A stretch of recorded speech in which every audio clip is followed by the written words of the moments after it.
महत्वपूर्ण कड़ी। सास बहू का रिश्ता भी माँ बेटी का रिश्ता है। बेटे बहू के कमरे से आ रही आवाजों से बुजुर्ग माँ की नींद खुल गई।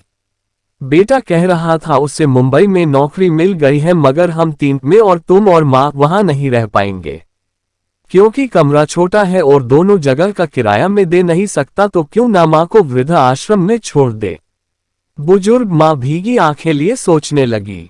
अभी साल भी नहीं हुआ बेटे की शादी को और बहू ने उस पर अपना रंग चढ़ा दिया। इस बात के जवाब में बहू क्या कहेगी? वो तो खुशी होगी उसके मन की जो पूरी हो रही है।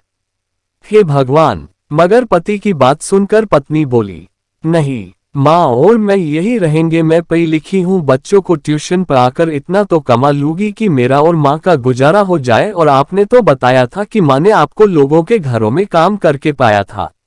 सोचो अगर माँ भी आपको किसी अनाथ आश्रम में छोड़कर अपना जीवन शुरू करती तो आज आप कहाँ होते।